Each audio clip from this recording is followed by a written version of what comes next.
हामीले त धेरै कुराहरू गऱ्यौँ, संविधान पनि धेरै बनाइसक्यौँ, आन्दोलनहरू पनि धेरै भए, तर सिस्टम बनेन। एउटा वैज्ञानिक सिस्टम बसालेको भएदेखि जसरी रेल चाहिँ लिकमा हाल्दै यसरी लिगै कुद्छ नि, अनि स्टेसनमा रोकिन्छ। तर यहाँ त कस्तो भयो भने ब्रेक नभएको गाडी धकेलेर छोडिदिए जस्तो, कता जाने भोलिको दिनको हाम्रो फ्युचरै हामीलाई थाहा छैन। त्यसोले दुईटा एकदम विकासोन्मुख देशको बिचमा रहेका हामी नेपालीहरूको अवस्था हेर्नु त नाजुक छ, र तिनीहरूबाट हामीले सिक्न पनि चाहेका छैनौँ, र तिनीहरूलाई दुईटा देशको चाहिँ अनुभवलाई हामीले यहाँ ल्याउन सकेका पनि छैनौँ।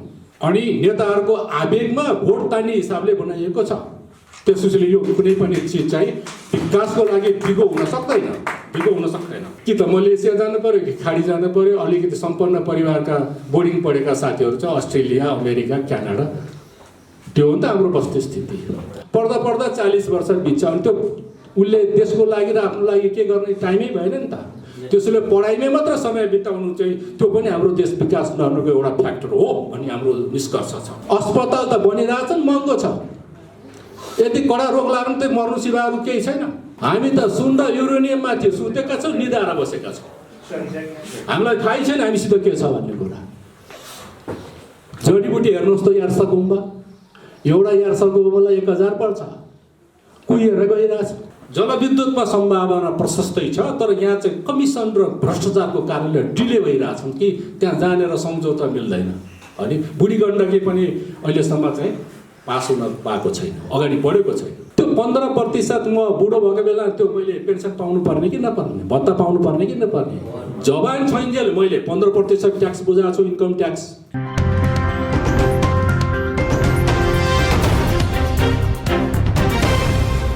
अलिकति अनुभव सेयरिङ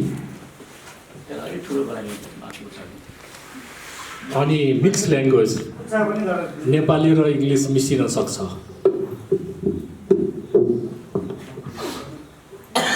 त्यसपछि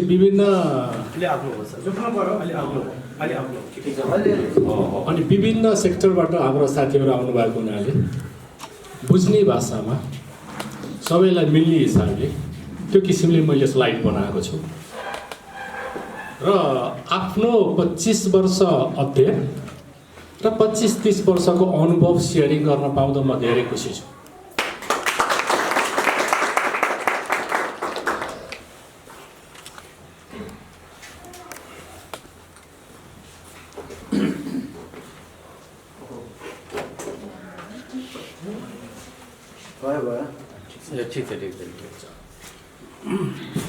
प्रशिक्षणका विषयवस्तुहरूमा मैले चाहिँ एउटा नयाँ सचेत नेपाली पार्टी किन आवश्यक छ त? 163 पार्टी थिए पहिला र हामी 164 मा दर्ता भएको छौँ। यो किन जरुरत पर्यो? अब हाम्रो साथीहरू त यहाँबाट तालिम लिएर जानुहुन्छ आफ्नो क्षेत्रमा र भन्नुपर्ने हुन्छ अब आउने साथीहरूलाई पनि यो पार्टी किन जरुरत पर्यो। त्यो विषयमा मैले चाहिँ केही कुरा राख्न गइरहेको छु। दोस्रो, के कस्ता सिद्धान्त नीतिहरूमा सचेत नेपाली पार्टी अन्य पार्टीहरूभन्दा भिन्न छ, फरक किन छ त? यो कुराहरू पनि सरहरूले चाहिँ जान्न राम्रो हुन्छ। तेस्रो, जीवन दर्शन र जीवन शैलीको बारेमा छोटोमा चाहिँ सुनाउँछु कि PhD भनेको चाहिँ डक्टर अफ फिलोसफी हो। डक्टर अफ फिलोसफीलाई छोटकरीमा PhD भन्छ। त्यही भएर दर्शनको बारेमा केही चाहिँ भन्नुपर्ने मैले देखेको छु। र जीवन शैली, हाम्रो आचरण, हामी लिडर चाहिँ हुन त आइरहेको छौँ। अब पूर्ववक्ता साथीले पनि धेरै राम्रो कुरा सुनाएर जानुभयो र जीवन शैली पनि हाम्रो चाहिँ सही हुनु जरुरत छ भन्ने कुरामा मैले राख्दैछु। अर्को, भिन्न सोच, दृष्टिकोण, सिकाइ, स्कुलिङ, कार्यशैली, हाम्रो संस्कारमा केही त्रुटि भएर पो हाम्रो देश विकास नभएको हो कि भन्ने पनि हामीले लागिरहेको छ। त्यो विषयमा पनि थोरै राख्न गइरहेको छु। र नेपालमा प्रणाली विकास नभएर अल्मलिएको छ देश। हामीले त धेरै कुराहरू गऱ्यौँ, संविधान पनि धेरै बनाइसक्यौँ, आन्दोलनहरू पनि धेरै भए, तर सिस्टम बनेन। एउटा वैज्ञानिक सिस्टम बसालेको भएदेखि जसरी रेल चाहिँ लिगमा हाल्दै यसरी लिगै कुद्छ नि, अनि स्टेसनमा रोकिन्छ। तर यहाँ त कस्तो भयो भने ब्रेक नभएको गाडी धकेलेर छोडिदिए जस्तो। कता जाने भोलिको दिनको हाम्रो फ्युचरै हामीलाई थाहा छैन, भोलि के हुने भन्ने हामीलाई थाहा छैन। त्यसोस्ले एउटा प्रणाली विकास गर्नुपर्छ है भन्ने कुरामा पनि मेरो परिस्थितिमा केही न केही म यहाँहरूसित सेयर गर्न गइरहेको छु। म इन्जिनियर, योजनाकार, गृह योजनाकार र निर्माणकर्ता भएको हुनाले चाहिँ दिगो विकासको बारेमा भौतिक पूर्वाधार कस्तो हुनुपर्थ्यो, विगतमा के कस्ता भौतिक पूर्वाधारहरू बनाइए, यो विषयमा पनि म प्रकाश पार्न गइरहेको छु। अब यो 2007 सालदेखि 2077 साल भनेपछि 70 वर्षको अवधिमा विभिन्न पार्टीहरू तिनले बनाएका सरकारहरूले काम कारबाही तिनीहरूले गरेका भूमिकाहरूलाई नेपाल राज्यको पुरा चरित्र र क्रियाकलापहरू गतिविधिहरू राज्य सञ्चालनमा भएका गतिविधिहरूको विश्लेषण पनि गरिएको छ र त्यो विश्लेषणको चाहिँ यहाँ चाहिँ थोरै चाहिँ म प्रकाश पार्न गइरहेको छु। हाम्रो नेपालमा अहिलेसम्म भएका चाहिँ गतिविधिहरू र हरेक सेक्टर, आर्थिक, सामाजिक, राजनैतिक, शैक्षिक हरेक सेक्टरको विश्लेषण र मूल्याङ्कनको आधारमा हेर्दै जाउँ त राष्ट्रको समग्र विकास, दिगो विकास हेर्यो भने कमजोर छ, सन्तोषजनक छैन। चीनले गरेको विकास चाहिँ उदाहरणीय छ। भारतले पनि विकास गर्दैछ, तर फेरि भारतको विकास र चीनको विकासमा चाहिँ तुलना गर्ने हो भने भारतको विकास चीनको तुलनामा पुग्नलाई अझै 30-40 वर्ष लाग्न सक्छ। त्यसोस्ले दुईटा एकदम विकासोन्मुख देशको बिचमा रहेका हामी नेपालीहरूको अवस्था हेर्नु त नाजुक छ र तिनीहरूबाट हामीले सिक्न पनि चाहेका छैनौँ र तिनी दुईटा देशको चाहिँ अनुभवलाई हामीले यहाँ ल्याउन सकेका पनि छैनौँ। त्यसोस्ले समग्र विकासको गतिलाई, राज्य सञ्चालनको गतिलाई विश्लेषण गर्दा हरेक सेक्टरमा एकदम छोटकरीमा समयको पाबन्दीलाई विचार गरेर म क्विकली चाहिँ भन्न चाहन्छु कि पूर्वाधार विकास पनि कमजोर र गुणस्तरहीन छ।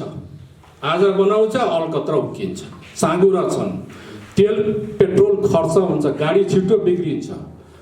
भोलिको दिनमा लङ रनलाई हेर्ने किसिमको कुनै पनि प्लानिङ वेमा, गृह योजना मुताबिक कुनै पनि निर्माण कार्य बनाइएको छैन, हचुवाको भरमा बनाइएको छ अनि नेताहरूको आवेगमा भोट तान्ने हिसाबले बनाइएको छ। त्यसोस्ले यो कुनै पनि चिज चाहिँ विकासको लागि दिगो हुन सक्दैन। त्यस्तै अर्को छ युवा रोजगार र युवा बेरोजगार रोजगार सृजना। यो त समस्याको रूपमा छ। हेर्नुहोस्, वर्षमा 4-5 लाख युवाहरू चाहिँ कामको खोजीमा सडकमा आउँछन् पढेर। तिनीहरू भौतारिन्छन् त्यो कागज लिएर, सर्टिफिकेट लिएर, निराश पैदा हुन्छ। त्यसपछि उनीहरू बाध्य भएर चाहिँ उनीहरू चाहिँ कि त मलेसिया जानु पर्यो कि खाडी जानु पर्यो। अलिकति सम्पन्न परिवारका बोर्डिङ पढेका साथीहरू चाहिँ अस्ट्रेलिया, अमेरिका, क्यानाडा, त्यो हो नि त हाम्रो वस्तुस्थिति। अब यसको चाहिँ युवा बेरोजगारको र रोजगार सिर्जनामा समस्या 60 लाख विदेशमा, हुन त 80 लाख पनि भनिएको छ होइन। त्यसको अलिकति अध्ययन हुन बाँकी नै छ। र उद्योग स्थापनामा चाहिँ असाध्यै कम आयातमा निर्भर छ। हाम्रो नुनदेखि सुनसम्म हामी आयात गर्छौँ, चामल आयात गर्छौँ, दाल आयात गर्छौँ। यहाँ उत्पादन हुने चिजहरू हामीले उत्पादन गर्नु पर्दैन। यी कुराहरू छन्। त्यसपछि गएर जनजीविका कष्टकर, महँगी नियन्त्रण छैन, दिन प्रतिदिन हामीलाई चाहिँ गाह्रो भइरहेछ। अर्को चाहिँ हजुरको भ्रष्टाचार बढ्दो क्रममा, महँगी, कालाबजारी बढ्दो क्रममा, शिक्षा घोकन्ते, अव्यवहारिक, महँगो, अप्राविधिक, बजारको ओरिएन्टेड छैन, फ्याक्ट्रीलाई म्याच खाने खालको हाम्रो शिक्षा छैन, थ्योरिटिकल छ। हुनुपर्थ्यो प्राविधिक शिक्षा दिने हो, 12 क्लाससम्म कम्पलसरी गराइदिने हो। त्यसपछि चाहिँ अलिकति चाहिँ उनलाई तालिम दिएर जबमा पठाइदिने हो। केही मान्छेलाई मात्रै चाहिँ हामीले चाहिँ उच्च शिक्षाको लागि क्षमतावान मान्छेलाई मात्रै, उसको उमेर चाहिँ जम्मा 60-70 वर्ष हुन्छ, पढ्दा पढ्दा 40 वर्ष बित्छ। अनि त्यो उसले देशको लागि र आफ्नो लागि के गर्ने टाइमै भएन नि त। त्यसैले पढाइमै मात्र समय बिताउनु चाहिँ त्यो पनि हाम्रो देश विकास गर्नुको एउटा फ्याक्टर हो भन्ने हाम्रो निष्कर्ष छ। स्वास्थ्य अस्पताल त बनिरहेछन्, महँगो छ। यदि कडा रोग लाग्नु त मर्नु सिवा अरू केही छैन। मुटु, कलेजो, फोक्सो अनि यो किडनी त्यसको अपरेसन त्यो हामी ट्रान्सप्लान्ट गर्न सक्दैनौँ, त्यो किसिमको छ। हुन त संविधानले चाहिँ शिक्षा, स्वास्थ्य, रोजगारको ग्यारेन्टी गरेको अवस्था हो। सुख, शान्ति, समृद्धि, खुसियाली चाडपर्वमा त हामी रमाउँछौँ, नाच्छौँ, गीत पनि गाउँछौँ, तर अन्धकारमै छ। चिन्ता छ हामीलाई भोलिको सन्ततिको लागि भविष्य कस्तो हुने हो भनेर। त्यो डेस्टिनेसन देखिएको छैन। म आश्वस्त हुन सकिरहेको छैन भोलि कस्तो हुन्छ भनेर। यी कुराहरू छन्। त्यसपछि स्थायित्व, आन्तरिक बाह्य सुरक्षा अति कमजोर, संवेदनशील, विदेशी हस्तक्षेप बढिरहेको हाम्रो निष्कर्ष त्यही छ। सीमा सुरक्षा अति कमजोर, संवेदनशील छ। सीमा सुरक्षा सुस्ता, कालापानी, लिपियाधुराहरूले त्यहाँ बुट बजारिरहेछ। हिजो पनि इन्डियन सेना नेपाल छोड भनेर हामीले नारा लगाइरहेको थियौँ। वैदेशिक हस्तक्षेप बढ्दो क्रममा, आत्मनिर्भरता कमजोर, संवेदनशील, गरिबी निवारण असफल। हुन त आँकडामा 21% भनेको छ, गरिबी 40% छ नेपालमा। प्र्याक्टिकली चाहिँ 40% चाहिँ $1 एक दिनमा पनि कमाउन नसक्ने मान्छेहरू चाहिँ हामीले त्यसलाई गरिबी मानेका छौँ। तर कमाइ नभएका यहाँ बेरोजगार मान्छेहरू कति छन्? घर बिहिन छन् नेपालमा, जग्गा बिहिन छन्, आम्दानी बिहिन छन्, पेसा बिहिन छन्। तिनीहरूको हिसाब आउनु परेन? यी कुराहरू छन्। कृषि क्रान्ति, व्यवसायीकरण हुन नसकेको अवस्था। माटो त जाँचिएको छैन, बिउ बिजन मलको त कुरै छोडौँ। कुन ठाउँमा, कुन हावापानीमा कुन किसिमको चाहिँ उत्पादन हुन सक्छ भने हामीले के विचार गरेका छौँ? पुर्ख्यौली हिसाबले जसले हाम्रो बाजे बराजुहरूले जे गर्दै आयो त्यही हामीले गर्दै आइरहेको छौँ। भू उपयोग, भूमि व्यवस्थापन हुन सकेको छैन।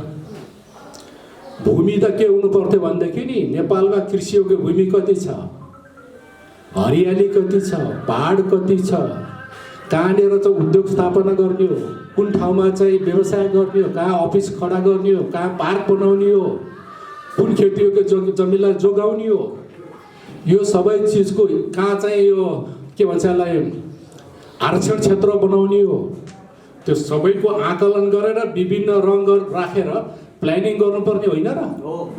अहिले त दलालहरूले प्लटिङ गरिदिन्छ भने इन्जिनियरै नचाहिने,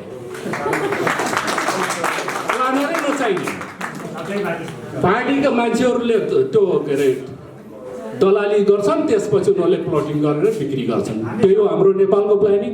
हामी त्यो हाम्रो पार्टी त्यो गर्न दिँदैन।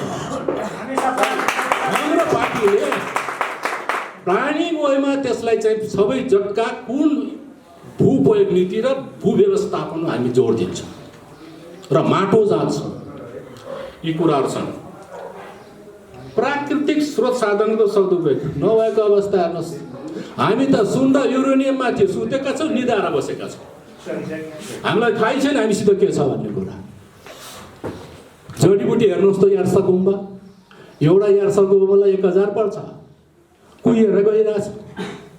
त्यसलाई प्रशोधन गर्नु पर्दैन, त्यसलाई ट्याब्लेट बनाउनु पर्दैन।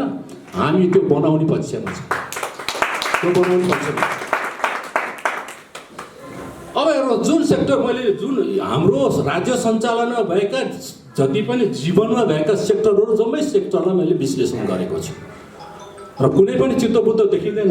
तर अलिअलि यसमा छ, सम्भावना छ भनेर मैले यहाँ लेखेको छु। प्रचुर सम्भावना छ, प्रचुर सम्भावना। केही सबल पक्षहरू पनि छ, केही सबल पक्षहरू पनि दायाँपट्टि लेखिएको छ।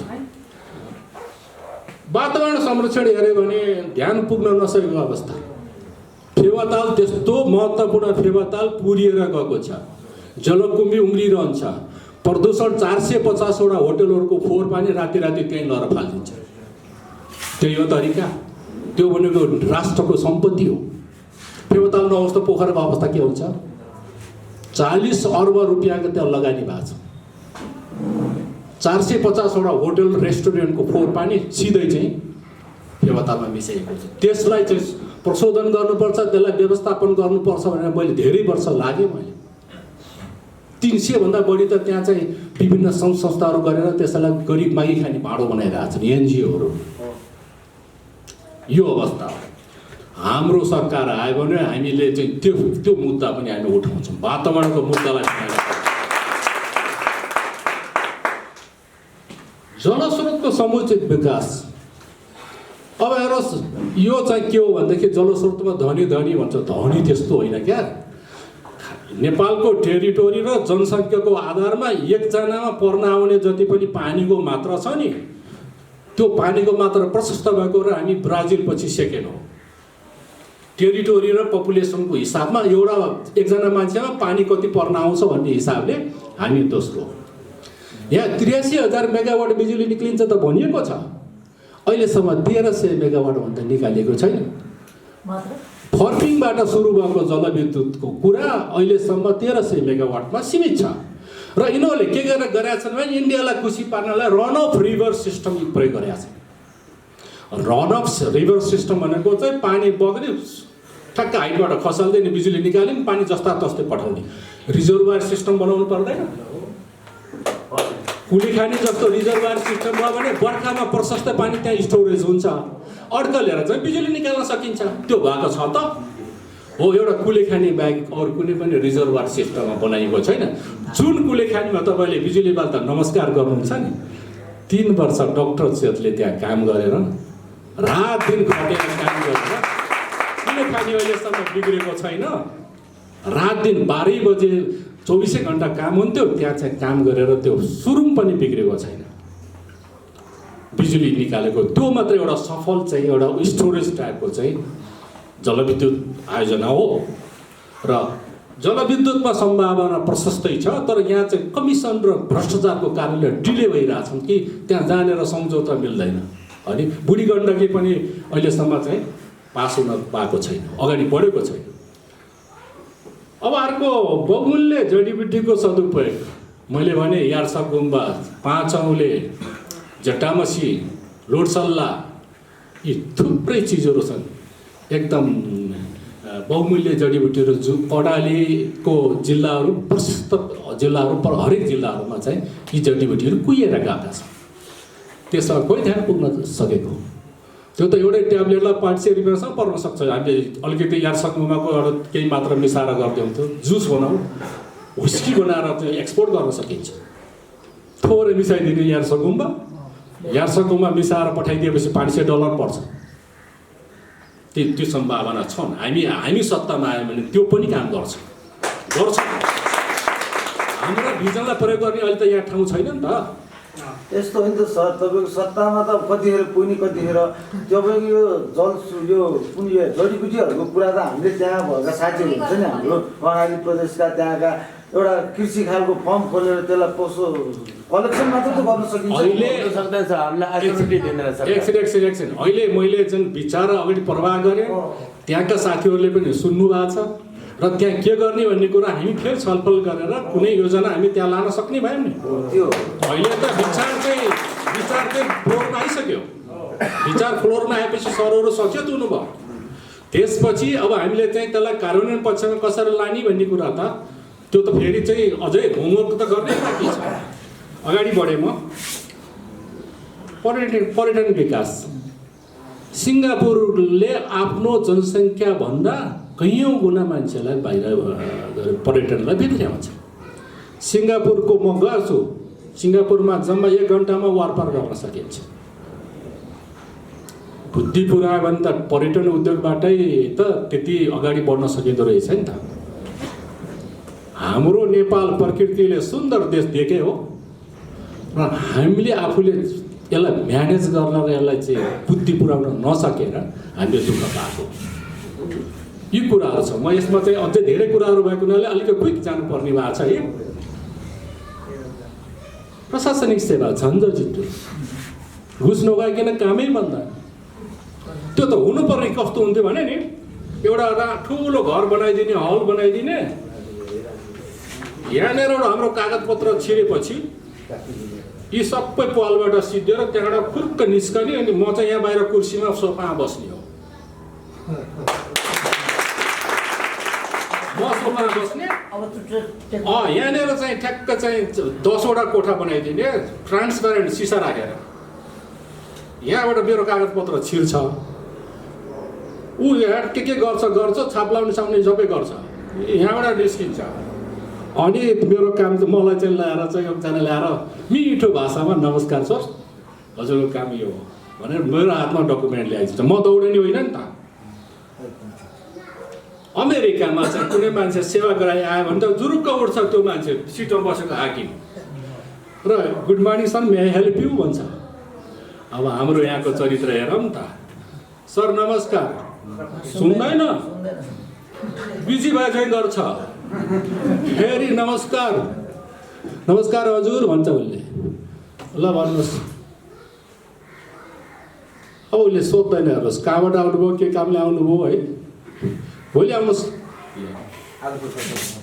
अब कर्णालीबाट 3 दिन लाएर आएको होला होटेलमा कसरी बस्ने खर्च कसले बेयर गर्ने के कामले आएको कति जटिल काम हो उसले चाहिँ भोलि आउनुहोस् आज म फुर्सद छैन भन्छ। यो हो नि त हाम्रो प्रक्रिया। त्यसैले यसलाई चिर्नलाई त्यसै पुण्य सर चाहिँ यसमा चाहिँ अगाडि पुरै काम छोडेर सबै चिज छोडेर यसमा गर्नै पर्छ भनेर लाग्ने हामी सबै लाग्नुपर्छ।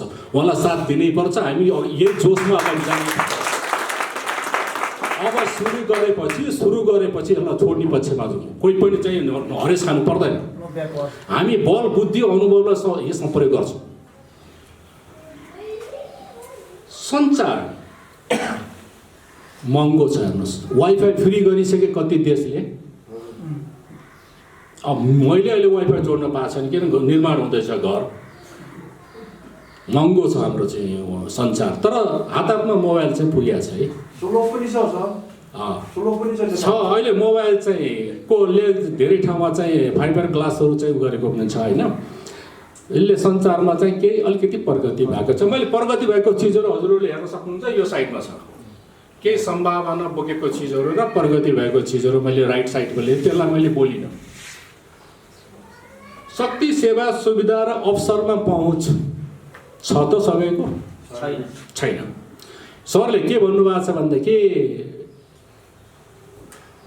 25% खसारी 25% जनजाति 25% मधेसी र 25% चाहिँ सो कल्ड दलित समुदायको सहभागिता चाहिँ हरेक सेक्टरमा यो अहिलेसम्म गरेका पनि छैनन् र यसलाई व्यवहारमा उतार्ने पक्षमा यो एकदम राम्रो पक्ष हो। यसले चाहिँ यो गरियो भने बेला बेलामा आन्दोलन भइरहने वेस्टेज अफ टाइम समावेशी हाम्रो जीवन त साला 80 वर्ष हो नि त। खालि के हामी चाहिँ झन्डै मात्र बोकेर हिँड्ने हो र सुखी जीवन जिउनु परेन घर परिवारलाई समय दिनु परेन इन्जिनियर मान्छे यहाँ आएर बोल्नु पर्ने थिएन नि त। सही तरिकाले गर्नु भएदेखि थियो म त आफ्नै पेसामा काम गरेको भए हुन्थ्यो नि त। सर पनि आफ्नै पेसामा हजुरहरू सबै आफ्नो आफ्नो पेसामा काम गरेको भए हुन्थेन। हामी बाध्यकारी भएको छौँ भित्र पोलेको छ भतभती पोलेको छ। त्यो उद्गार र चित्कारले चाहिँ हामीलाई यहाँ ल्याएको छ। उद्गार र चित्कारले हामीलाई यहाँ ल्याएको छ। आफ्नै पैसा लगानी गरेर यी कुराहरू छन्। त्यसपछि समानुपातिक समावेशिता छैन। एकजना टपक्क टिपेर त्यहाँ लगेर हुन्छ। त्यो त राजा महेन्द्रले पनि त हिरालालहरू लगाएको थियो त। हिरालाल विश्वकर्मालाई एकजनालाई मन्त्री बनाइदिएको थिए। के दलित समुदायको चाहिँ अहिलेसम्म प्रधानमन्त्री राष्ट्रपति हुने सम्भावना छ त? जनजातिहरू भएको अवस्था छ त? हो त्यो महिलाहरू चाहिँ बल्ल एकजना चाहिँ विद्यादेवीलाई चाहिँ राष्ट्रपति बनाए। समावेशी हुनुपर्छ सबै हुँदैन। एक्ज्याक्टली सामाजिक सुरक्षा यो मनमोहन अधिकारीले 100 रुपियाँबाट उठाउनु हो अहिले 2-3 हजारसम्म त पुऱ्याएको छ। यस्तो महँगीमा 2-3 हजारले पाट्न सकिन्छ?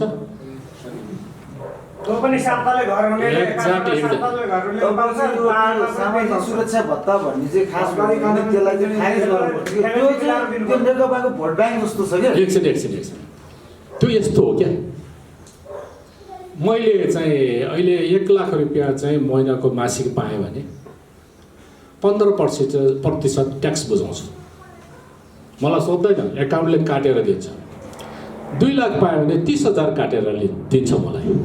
त्यो 30,000 कहाँ गयो थाहा छ?